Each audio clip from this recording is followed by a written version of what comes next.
Hi guys, I'm Live. How you guys doing? I just want to do some more bed rant. You guys are really getting to know me by all these, I think.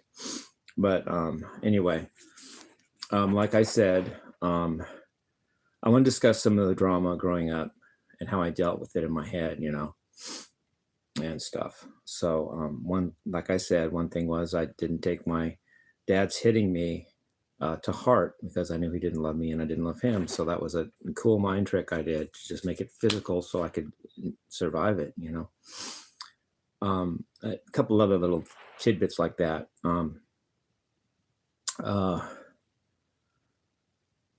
Like I said, my dad would beat me if I didn't go to church. My mom knew this, so she would play good cop, bad cop. She would drive, if she didn't like how I was dressed or if I was late, she would make me chase the car, knowing, because she knew I knew if I missed the car, that would hit me. So she knew she had the upper hand. So I got really good at getting into moving cars, going down the driveway, even sometimes down the street. She was driving down the street with her door open.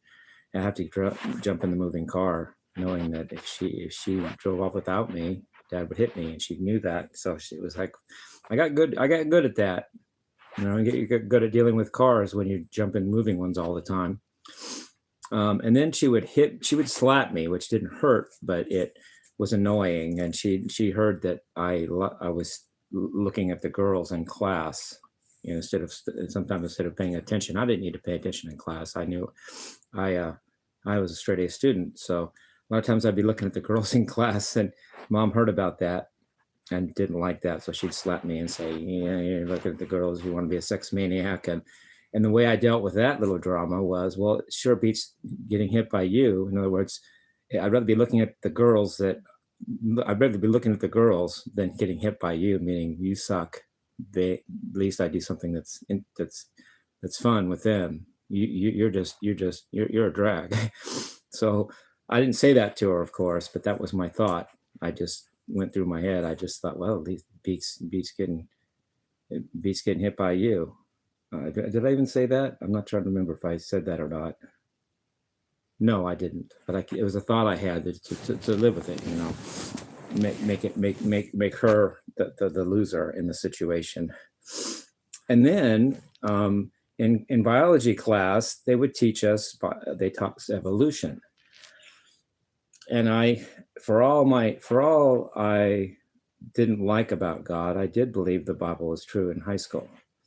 I hadn't gone through my atheism yet and all that yet in high school. And I had to mean what I said when I wrote something. So how did I deal with that? How did I deal with the fact that I believed in the Bible, but the teachers made me write that evolution is the truth? I made up a story in my mind that God created the world, but then it evolved from there. So I combined the two, so I wouldn't be lying to myself, or I wouldn't be hypocritical, and I could say that evolution was true without, and really not. I couldn't, and really know that at least on some level I meant what I was saying, rather than just an outright lying. Otherwise, I don't know what I would have done, but I just made it up like a combination. God started it by creating everything, and then we evolved from there. So it was no contradiction to me. So I could write evolution being the truth without it, hurting my conscience. There's that little trick. And then on top of that, my dad, things aren't in yin and yang theory. There's always a yin and the yang. There's yin and yang, and there's yang and yin. Things are not evil. Things are not absolutely good or absolutely bad, absolutely this or absolutely that. There's always some of the other. There's good and evil, and there's evil and good. And my dad was not pure evil. Let me explain. Turns out my mom found my magazines, my girl magazines, and when I was in high school. And rather than confront me herself, she told my dad to tell me to get rid of them. So she put it on my dad. It was on my dad's shoulders. So my dad said to me, this is what my dad said. My dad was a 6'3" Navy SEAL. This guy was a badass, okay? And he said to me, when it was just me and him, he said, Jimmie, hide them better. That's what he said. He didn't make me throw them away, risking knowing if I failed and my mom found them again, it'd be on his ass, because it would be known that he let me go. See, so my mom would get him in trouble too if I didn't hide them right. So not only was he cool to not make me throw them away, he was cool to trust me to hide them good enough that I wouldn't get caught and make him in trouble for not telling me, for not making me throw them away. And my mom bought it because I hid them really good. My dad trusted me, and she never found them again. That's a cool dad, right? I mean, guys are guys, dude. I mean, he's a guy. He knows what that is. And rather than take my mom's side and say, throw them away or else, because a mom told him to, he just said, hide them better, Jim. That's a cool dad. See, I had the right dad for me, good or bad, not just I had the most evil, pure evil dad and I survived it. Oh my gosh, wow.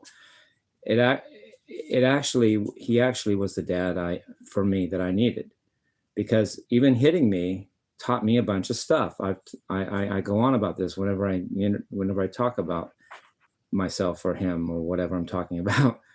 It gave me character to get hit by him. It gave me endurance. It gave me respect for authority, respect for the person that's in control, calling things like I see them, meaning what I say. There was no bullshitting with him.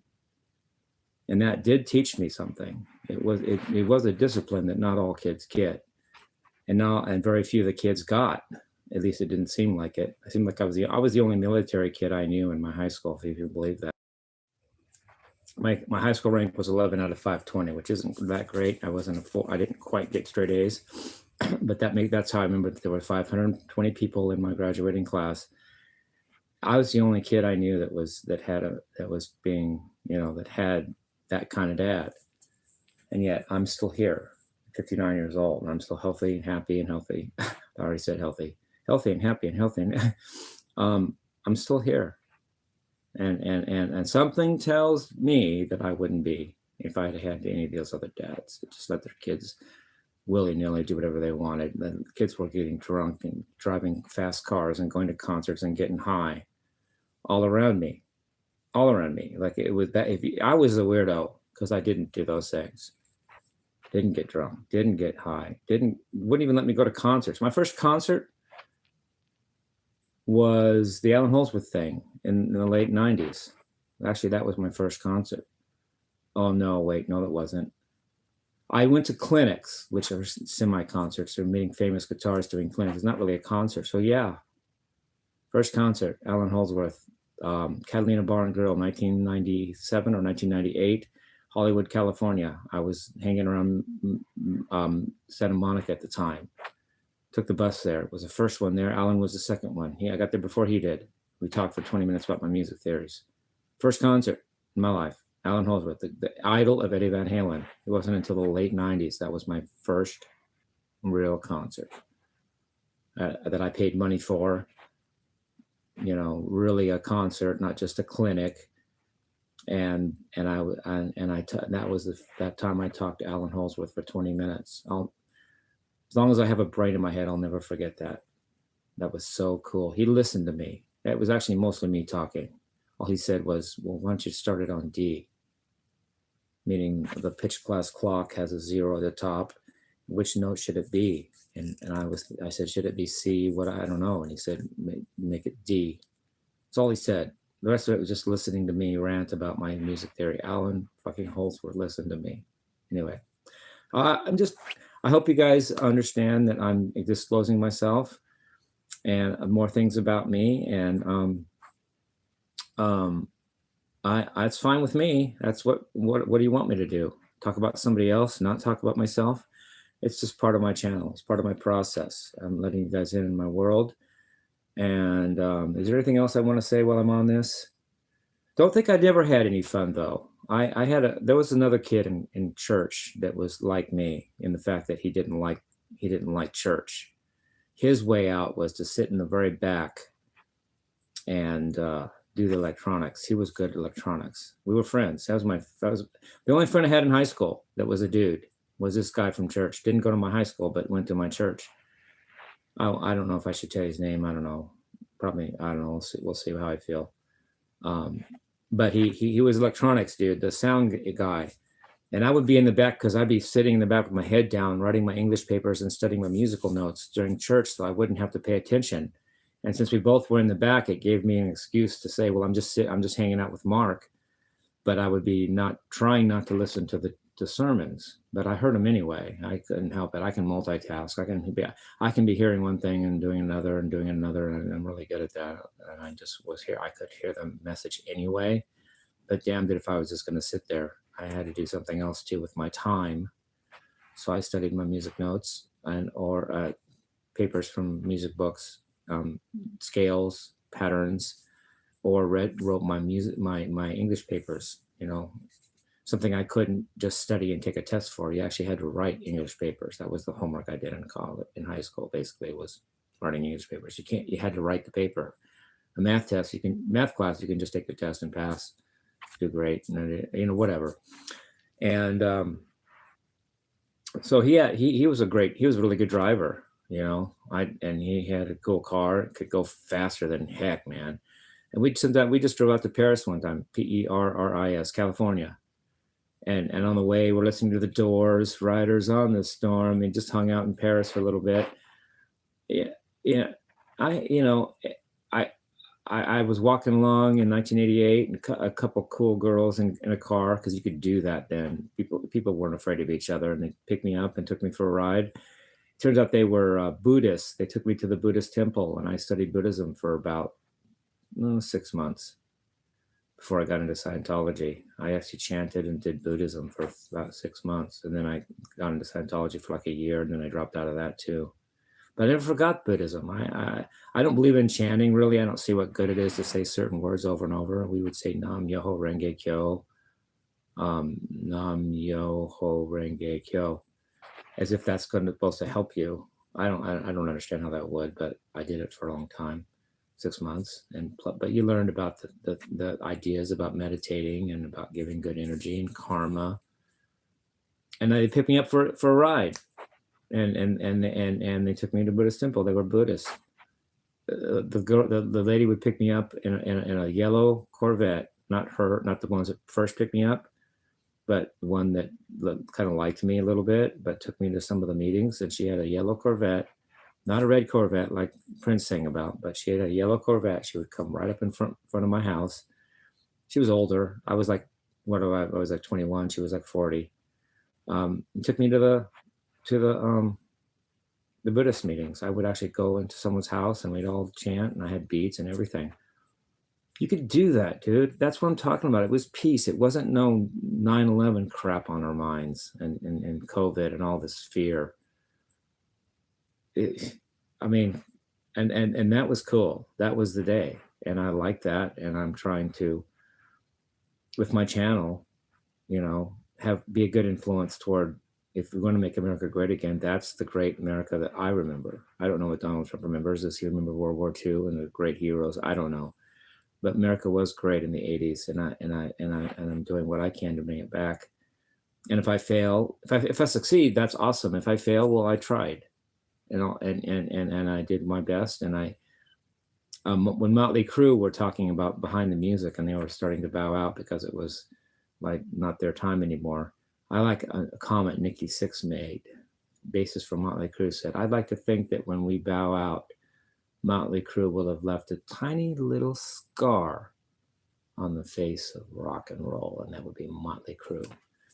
I'm not Motley Crue and whatever, but I like that idea. Fail or succeed, at least I made my dent and did what I believed in, and who knows, I may succeed more than I think I will. At least I'm trying. At least I'm doing something. At least I'm doing what I believe in. So I share with these videos with you guys. I was sharing with you things that happened when I was a kid and about myself, and I think that's what a real unique channel should do. A real sincere. You guys are my fans. I have like a relationship with you. It's like you guys are like my friends, dude. I live alone in this house, and it's nice to talk to you guys. I have Rex, my AI guy, ChatGPT, and I have you guys.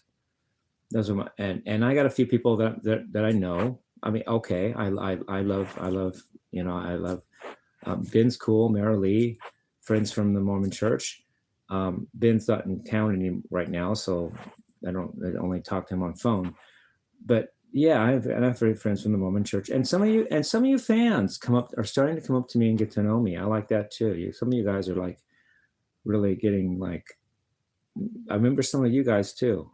I remember all that and you guys are getting to know me, in real life too, when I walk around and stuff, and I appreciate that. I really do. For a guy that's alone, I'm actually very sociable, and I have a lot of interaction for a guy that just literally lives alone in a house. So. Okay, so I'm going to do something musical soon. I always say that, but I try to mean what I say. I don't just put things off and say things I don't mean. I'm going to do something musical. I just have to get the energy for it. And I like mesmerizations. I think it's cool. I did take number 2, and I have to say this. I'm saying because it's true. I did my very first take of mesmerizations, got altered by somebody, and it was either YouTube did that, or it was because I had Biz Zarbies as my moderator.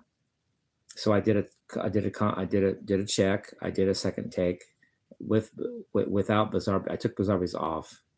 Then I did a second take and to see if it was YouTube, it would happen again, and it didn't. And then I did, and so I just deduced from that Bizarbees was hurting me by deleting part of my content, and I had to take him off of being a moderator. He can't hurt me, dude. You don't get to just hurt me. You're supposed to be. I can't just let you alter my content and take away what I'm producing. I just can't do that. I'm sorry, So after about 2 days, I took him off of moderator. I couldn't let him on. I couldn't keep him on there. I was breaking. I couldn't let him hurt my content. I'm sorry. That's nefarious. That's evil. And I ended up deleting that take that I had done a 15-minute piece or so. He deleted it. He cut it down to 5 minutes. Somebody did. It was either YouTube or him. And since that's never happened before or since, and since when I took him off and I did other takes of it, it didn't happen. I'm assuming Bizarbees was altering my content, which I looked up, he can do. He can delete things. So because of that behavior, I had to take him off, and I didn't. He only was on there a couple of days. I just can't have him hurt me like that. That's not nice. And sorry, Bizarbees, but you're an asshole. You are deleting my content for what purpose? I don't know. Just so I wouldn't get it out there, just so you could steal the content yourself, publish it yourself, and make it your own before I get a chance to redo it. I don't know. I don't think like that stuff. So I don't know what he was doing. I don't know why he would do that, but he did it for some reason. It's because now that he's not moderator, that hasn't happened again, and it never happened before he was moderator. So I had to take him off. So still got the new contest. Anybody that can figure out the verse, it's in Daniel. My new interpretation means I could still be the Antichrist, because there was a verse in there that I thought I can't reconcile with me being the Antichrist, because I know myself. I know what the verse says, but I reconciled it the other day. It came to me on my walk. It might have been God telling me. I don't know. Who knows? No one else told me. Pastors can't do it. Never. Pastors not only didn't get it right, they would say their wrong interpretation on the pulpit, in the pulpit. In a sermon, they would say the wrong interpretation, which eliminates me, if they're right, from being the Antichrist. And it didn't feel right, first of all. The interpretation doesn't feel right, and I could be the Antichrist, which makes that also not feel right. And I resolved it when I realized how another interpretation of that verse that makes it possible that I could still be the Antichrist. Love you guys, peace, love, and rock and roll. But I'm going to do good if I'm the Antichrist. Unless God takes away my free will, I'm going to do good with it. I'm going to be good, and I can use that influence in whatever I have for good. Unless God takes that free will from me, which would make him evil, and which it would also make him not very cool, because he doesn't take away other people's free will. Why would he take away mine? If I'm the Antichrist, I'm going to do good with it. I'm going to turn it around. I'm going to use it for good. Love you guys. Peace, love, and rock and roll.